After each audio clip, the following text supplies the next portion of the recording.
We're on chapter 15, and I'm just going to do a little summary of last week. Zoe is beginning to realize that her mom's boyfriend, Lenny, keeps putting her mom down, which is why her mom doesn't have any self-confidence.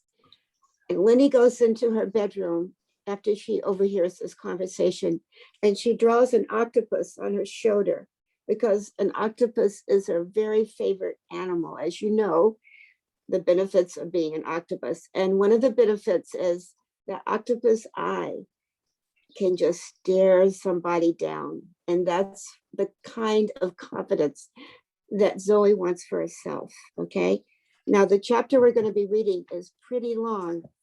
It's pretty wordy, but I'm going to try to be as expressive as possible. Okay.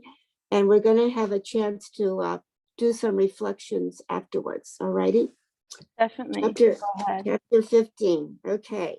The next day at the end of social studies class, it's me who is lingering. When Mrs. Rochambeau finishes up the conversation with one of the girls who's obsessed with getting 100 on all of her classes, I step forward. My mom says it's fine if you drive me, but what? She puts down the stack of Rubik she's holding. Are you sure you can do it? Absolutely, Miss Rochambeau said. It'll be my pleasure. I look down at the floor because if I don't get on the bus and then for some reason you can't, she puts her hand on my shoulder. I will be just as reliable as a bus. I promise. And the final excuse flies out the window. On Monday, when the dismissal bell rings, convincing my feet to walk to the library feels impossible. Those other kids are going to know that I'm choosing to be there, that I think I deserve to be there. When I get to the window that overlooks the parking lot, I pause. The buses are still at the curve, idling their engines. If I make a break for it now, I could skip out on this and I could ride the bus home like normal. On the other side of the park pickup area, I spot Fuchsia leaning against a no parking sign, fiddling with her phone. It's just for show though, because I know she doesn't have any minutes. Not that she could tell me that in a normal way. She had to sigh 7 times and roll her eyes 13 different directions just to get me to ask the right questions about it. Lately, it seems like I'm just a warm body whose job it is to play her eye-rolling games. I move the collar of my camo jacket aside and reach under my shirt to touch my octopus tattoo. An octopus would get taken seriously. If I looked like one of the eager beaver kids from debate, everything would be different. I close my eyes. I can camouflage myself well enough to blend in with the desk. I just need to camouflage myself enough to blend in with the other kids. I take a deep breath and flex my tentacles. Then I head for the library. By the time I get there, Mrs. Rochambeau has already started the meeting. Now, the first thing that makes this different from the Ace Period Debate Club is the tournament that's at the end, she's saying. I slip into the same chair where I sat for Ace Period and produce my notebook and pen, like all the other kids around me. It's a statewide tournament with students from all over Vermont, so I want to make sure you are as well prepared as possible. We'll start by digging into skills and techniques and then zero in on preparing a specific debate topic after that. One of the debates at the tournament will be the topic we prepared, but you don't know which side you'll be getting assigned. The other one will have a topic that gets assigned by the judges, so you'll have to be ready for anything. Our goal this month is to make you the confident debaters you need to be for the tournament. I block out most of the stuff about the tournament because there's absolutely no way I'm going to go to it.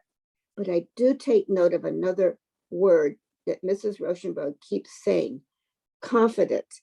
She's up to 28 times saying that word. I can still blend in with the eager beavers. I can still pretend I'm like them. Maybe after long enough, that magic wand of confidence will mistake me for them and give me a bop on the head too. Now today, we'll be discussing your most important defensive tactic. Miss Rochambeau starts writing on the board. From behind me, a boy calls out before she's even written 2 letters down. Discrediting your opponent. Exactly. Mrs. Rochambeau finishes writing it, underlines it, and then wanders over close to my table. I squish my boneless octopus body down to its small bag of chip size. To discredit someone means to undermine them. But there's an important distinction you all need to pay close attention to. You are not trying to undermine your opponent as a person. You are simply trying to undermine their argument. Who can give me an example of what that means? One of the eighth grade boys jumps out of his seat. Like if someone is doing research to show that schools should get rid of homework, you could point out that they probably did that research at home and they've just proven your point for you. Mrs. Rushenview tilts her head, sort of like that. Can someone give us another example? A black girl who's sitting at the other eighth grade table raises her hand, and Mrs. Rushenview nods to her. Go ahead, Kyla. It's like if someone were arguing we shouldn't have affirmative action in colleges because it's an unfair advantage. And then I point out the real unfair part is that 400 years of systematic oppression that made it harder for African American students to go to good schools and get good jobs just because of the color of their skin. Oh, Lydia shifts in her seat like the words themselves are making her uncomfortable. Maybe if I knew what affirmative action was, I'd feel uncomfortable too. Maybe if I thought that there was even a chance of me going to college. Exactly, Mrs. Rushenview is saying. Now, who can give me an example of something that would be a personal attack of what you should not do? Matt raises his hand. If we were talking about the dress code, it wouldn't be appropriate if I told Lydia that she can't be objective about it since she's a girl and girls are obsessed with how they look. Matt has hardly finished speaking when Lydia whacks him on the head, not in a flirty way either, and a don't you even dare way. Right, Mrs. Rushenview says, ignoring the whack. We respectfully point out the holes in an opponent's argument, but we don't attack the person themselves. It's their argument that isn't as good as yours, not them. Keep it separate. That's funny, since when does the world really work like that? Now, there are several different ways to approach it, Mrs. Rushenview is saying. First, you can show that your opponent's point is insignificant compared to your point, just like Kyla's example. I glance back at Kyla, and she's taking notes on everything, maybe word for word. She means business. Second, Mrs. Rushenview continues, you can prove your opponent's point isn't relevant. Or third, you can turn their point around and show how it actually proves your side instead. She picks up a stack of papers and starts passing them out to each table. In your table groups, you're going to be picking out examples from a debate that's transcribed here. Identify examples where one of the participants attempted to discredit the other and look for any missed opportunities. I glance at Nat and Lydia and pick up the paper just like they do. I start reading it, but keep sneaking peeks at them to make sure I'm still on track. When they start shifting around like they've done reading, I still have one more paragraph to go, probably because of all the peeking I've been doing. So I skip it and pretend I've done too, even though I actually want to finish. The resolution for the sample debate was that fair governments should require employees to pay a living wage. And I kind of have an opinion on that. Like I keep waiting for the paper to talk about how amazing it would feel if your family didn't need to fill out the government form for an EBT card, and if you had enough money to buy new underwear as soon as you need it. Lydia is the first one to talk. So what if we highlight all the examples? Sure, Matt said, that sounds good. Do either of you guys need a highlighter, Lydia asked, digging into her bag. I've got a ton of them. She fishes out a handful and deposits them in the middle of the table. Thanks, Matt says, and he takes a blue one. She really meant me, right? I glance up. She's looking at me like she did. This whole blending in like an eager beaver is working better than I thought. Thanks, I murmur, and I reach out and slide the closest highlighter closer to me. Okay, so that first line in the second paragraph is definitely one, where debater one says it doesn't matter if someone's wage goes up if they get fired, and they'll get fired because the company can't afford to pay them more. That's showing their point is more important than the other person's point, and probably the next couple of lines in that paragraph too. The top section of Matt's paper is turning light blue. Here's another example further down the page from debater two, Lydia says. Do you see where they take debater one's point and twist it around to show companies wouldn't have to fire people If more people in our country have money to spend because that would help the businesses, we should highlight that one. Matt nods. He highlights it. I nod. I highlight it too. Matt points out another paragraph. This part where debater one says debater two is too soft and overdramatic and paying attention to the numbers. That's one of those personal attacks Mrs. Rochambeau doesn't want us to use, but they do seem to work. I don't know if we should highlight it. Well, I bet debater two is a girl and debater one is a boy, Lydia says, rolling her eyes. Girls are always being told they're too dramatic. Matt laughs. Whatever. Lydia points her highlighter at him. There is an example right there, trying to dismiss what I say as not being important. I was just kidding, Matt says. He glances at me like he's looking for support. That's another example, Lydia snaps, pretending not to be serious when you're called to account for your flaws, thereby trying to leave your opponent with only imaginary ground to stand on. Matt looks over at me again. Part of me wants to smile at him and send the message that I'm on his side, but the other part of me thinks that would be another example, and Lydia would be snapping at me next. And as much as I wanted to find out what it's like to be Matt, now I want to know what it's like to be Lydia even more. How's it going over there? Mrs. Rochambeau says, coming over to our table. It's good. Matt seems completely unfazed by the wagging highlighter of Lydia. Mrs. Rochambeau glances down at the highlighting on Matt's sheet. Looks like you're off to a fine start. Have you discussed the missed opportunities yet? Matt grins up at her. Well, we're just about ready to begin.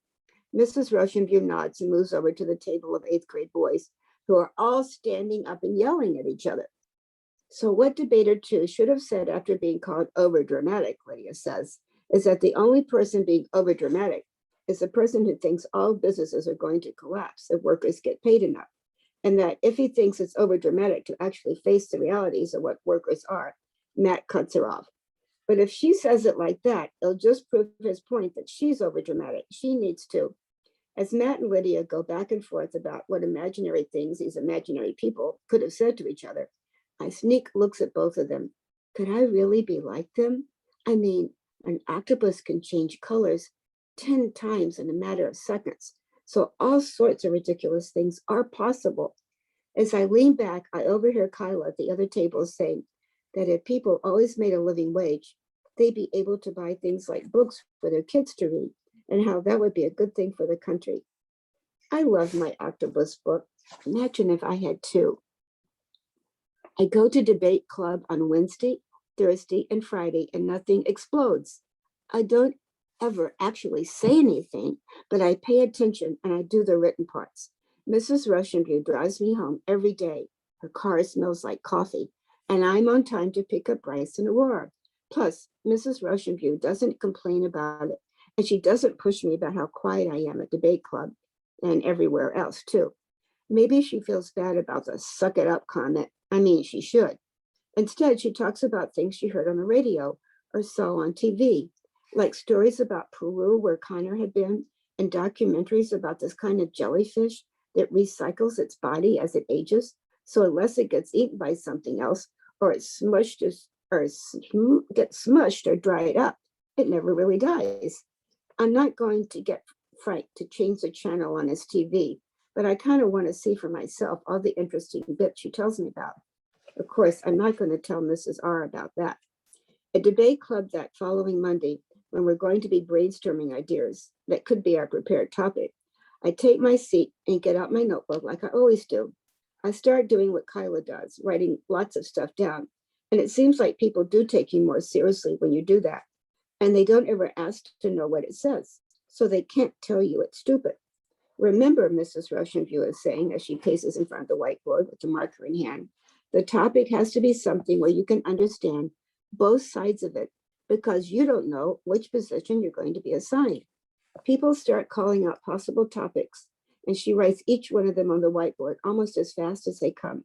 Mandatory recycling, lowering the voting age to 10, making voting required, getting rid of speed limits, drone strikes, animal rights. I'm writing them down in my notebook too, because why not? Kyla raises her hand and adds, requiring the police to use body cameras, the effects of the private prison industry. I don't know what the private prison industry is, but I write it down. Every school day includes a pie eating contest, calls out one of the 8th grade boys. Mrs. Rochenbew puts her hand on her hip and stops writing. And what, she says, do you suppose to be the main argument in favor? Better attendance, of course, the boys say, laughing. And pie, lots of pie. And the argument against stomach aches? Mrs. Rochenbew laughs. Well, we'll put it on the list. There's no wrong answer when you're brainstorming. No wrong answer. Is that really true? Because part of me wants to raise my hand and get the topic about having enough money for new underwear and books added to the list. What was it called again? Wage something? I look back to my notebook to see if I can find it, but that was before I started writing things down. I'm missing all the new topics that are being added, but I can't raise my hand if I don't know what it's called. Wage something wage. Wait. It was living wage, wasn't it? I think it was.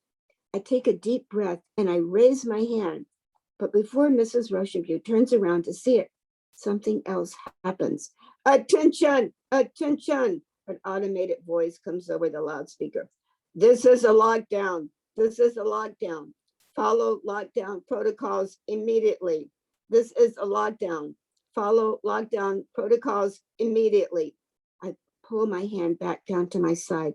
Mrs. Rochenbew turns to us, her face pale, directs us to head to the far corner of the library near the biographies. Mr. Hurd is up and moving, pulling down the shades of the windows that line the wall between the library and the main hallway. Is this a regular thing to do lockdown drills after school? I follow Lydia and Matt and squeeze into a spot next to the S section, biographies. Lydia had the sense to bring her notebook with her, but she isn't drawing any cats. She's got her eyes closed tight. I'd be willing to guess after school lockdown drills are not the thing. Soon Mr. Hurd joins us in the corner and crouches down. As he does, though, I see him and Mrs. Rochenbew exchange a look. This is definitely not a drill. I try to focus on the roll of books next to me.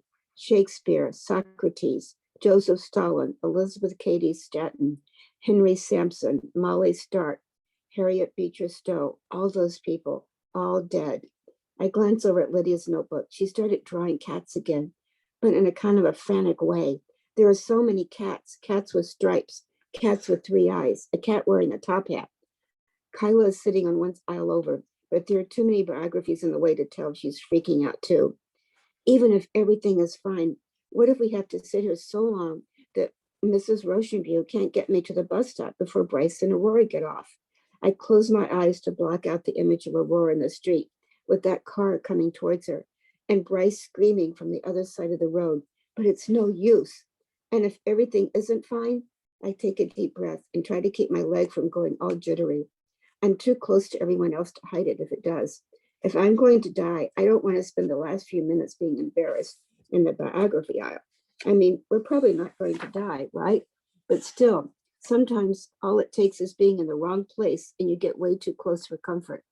Suddenly, the night when I was 4 years old and we were staying in the car my mom and I had been sleeping in for weeks, and I woke up to see a man's face in the window trying to break in to steal all of our stuff. You might think that would mean lockdowns don't scare me as much, but they only scare me more because I know how easy it can be for everything to suddenly become a nightmare. I take a deep breath. Everything's going to be okay. I just have to get to Bryce and Aurora on time. I look around till I find the clock on the wall, 3:20. The seconds are ticking away far faster than they're supposed to. In front of me, Matt is writing notes back and forth with Calvin Uberwood on a single piece of paper that's sitting on the floor between them. This is super unfair. I know. I have so many good ideas for topics I haven't gotten to say yet. Like what? Whether we should colonize Mars, because sulfur smells so great, right? It would make a lifetime to get to a better planet. Not if we work on building a better rocket engine. The writing keeps going, but I can't keep reading because my hand is starting to shake and I have to bury it in my opposite elbow. So super unfair means not having enough time to discuss your Mars colonization ideas. Or maybe it's just that the cherry on the top of your ice cream sundae has dyed the whipped cream pink and you wanted it to be perfectly white. I look back at the clock, 3:24. I screamed when I saw that man's face at the car window, and my mom woke up when I did. I never saw her move so fast. He shattered the window with his crowbar, but she beat him off with her keys until she could drive away. That little keychain against that big crowbar, but she was more motivated than he was, and she kept all sorts of short metal things on that keychain. I never wondered why again. I can only see the back of Mrs. Rochambeau's head. Can she see the clock from where she's sitting? Even if the voice over the intercom releases us like nothing happened, is she going to dawdle back to the whiteboard and continue adding to the topic list? I hear the pounding of someone sprinting down the hallway, closer, closer, and then right past us on towards the office. I catch Mr. Hurd exchanging another glance with Mrs. Rochambeau. May I have your attention, please? Principal Fitzgerald's voice comes over the intercom. There is no longer a threat to safety. I repeat, there is no longer a threat to safety. You may resume your earlier activities. Thank you for your patience. As soon as the intercom clicks off, people are up and talking. What happened? That wasn't a drill, was it? Mrs. Rochambeau, an eighth grade girl asked, do you know what happened? Did they send you an email or something? Mr. Hurd is already striding over to his computer. I'm checking. Can't you go right down to the office and ask? Mrs. Rochambeau smooths her skirt and takes a deep breath. The last thing they need right now is every teacher in the school showing up to demand an explanation of what just happened. Mr. Hurd is hunched over his computer. There's no email yet. We'll just have to be okay with not knowing. Besides, Mrs. Rochambeau says, looking at me, it's almost 3:30 anyway. Most of you must have parents arriving to pick you up soon. We all have places to go. We'll meet back here again Wednesday afternoon. No one hears what Mrs. Rochambeau says next because Ian Hedwig bursts through the library doors. Did you guys hear? Someone shot at someone in the parking lot. Who? Like with a gun? Was it a student? Did they miss? Or was someone like dead?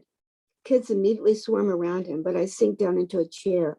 All I can see is that man's face pressed up against our car window. That split second it takes to go from a safe to a full-on fight for survival. I heard there was a kid involved, but I don't know who. I don't think anyone's hurt because we could see some of the parking lot from where we were hiding, and no ambulance ever showed up. But yeah, it was a real gun. We heard the shots. Mrs. Rochambeau has her hand over her mouth and her eyes on a chair that got knocked over. When she sees me looking at her, she quickly stands up straight, lowering her hand. Well, I'm glad no ambulance was needed, she says, loud enough to quiet everyone else down. But it will take us all a while to process this. Mr. Hurd, will you help make sure that everyone's able to connect with their ride this afternoon? He nods and picks up his winter coat from where it's slung over his chair. Of course. Thank you. Mrs. Rochambeau turns to me. We have to hurry. We have to get going. Silently, I collect my things and follow her through the halls and out to the parking lot. Everyone's okay. We're going to be on time to pick up Bryce and Aurora. It's all going to be okay. Still, I can't get the sound of our car windows shattering that night out of my head. We're going to stop there for right now because I can see it's just about 10:30.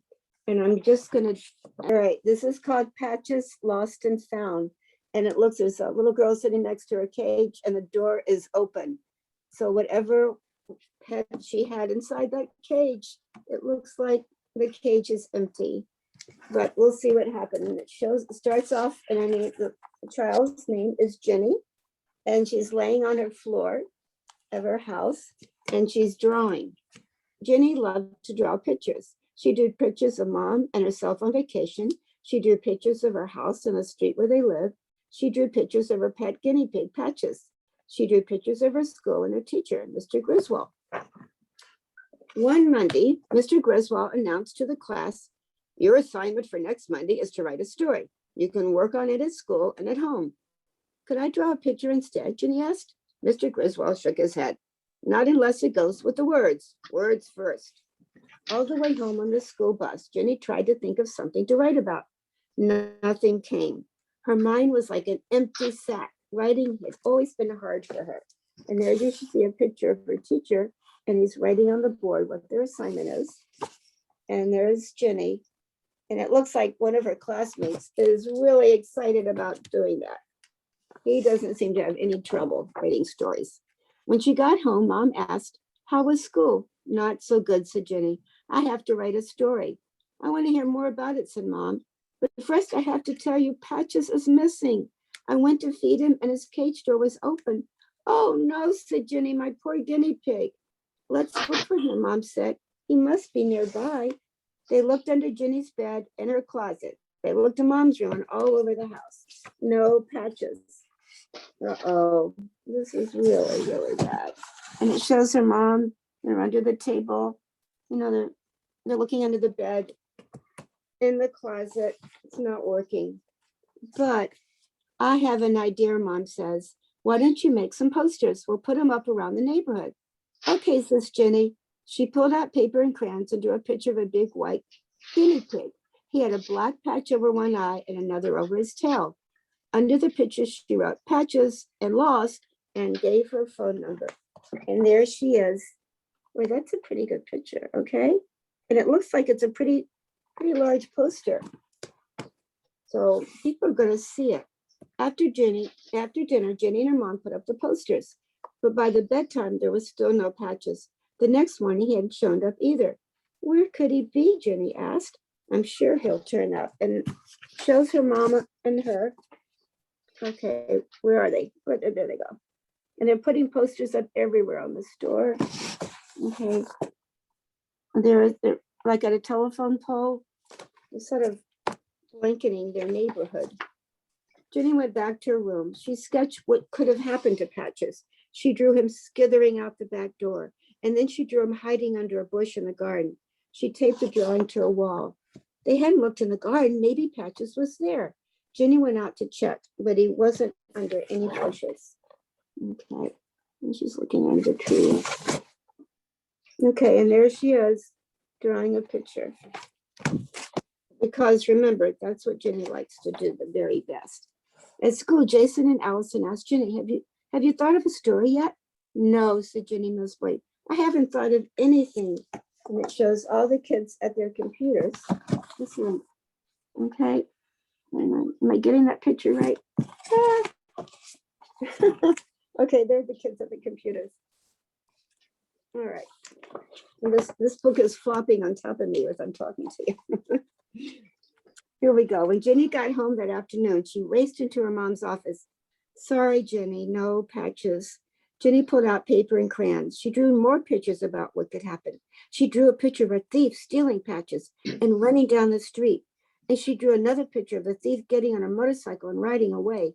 And she taped both of the pictures to the wall. And there's the thief on a bicycle.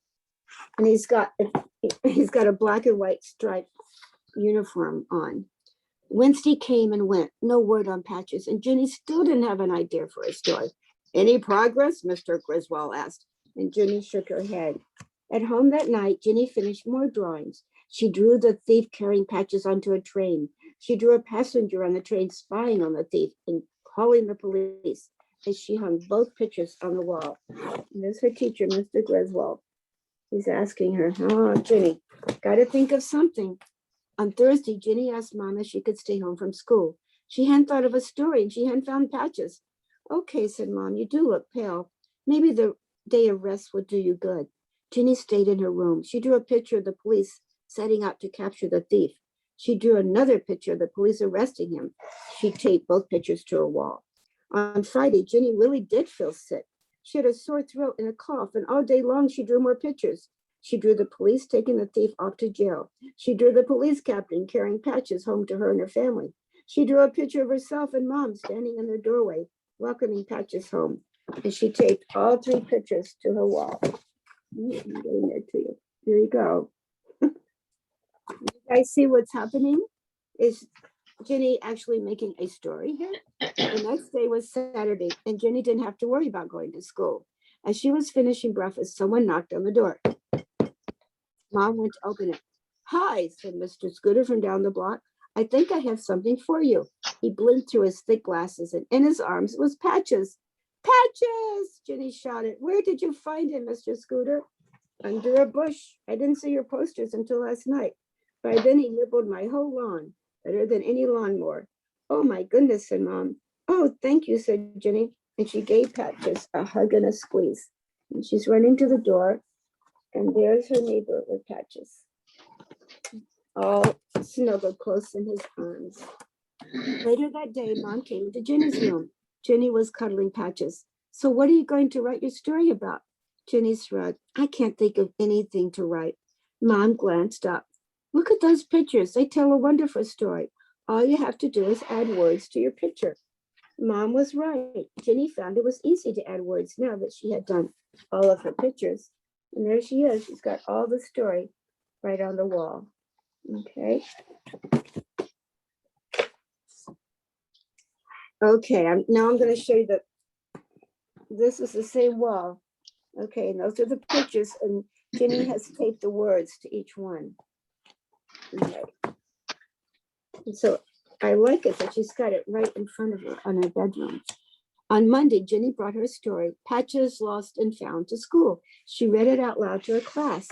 Hey, your story's great, said Allison. Congratulations, said Jason. Nice job, said Mr. Griswold. Words first, pictures second. No, said Jenny. Pictures first, words second. You mean you did all the pictures first, said Mr. Griswold. Yes, said Jenny. Well, said Mr. Griswold, you've taught me something. I'd like to meet Patches. Why don't you bring him to school?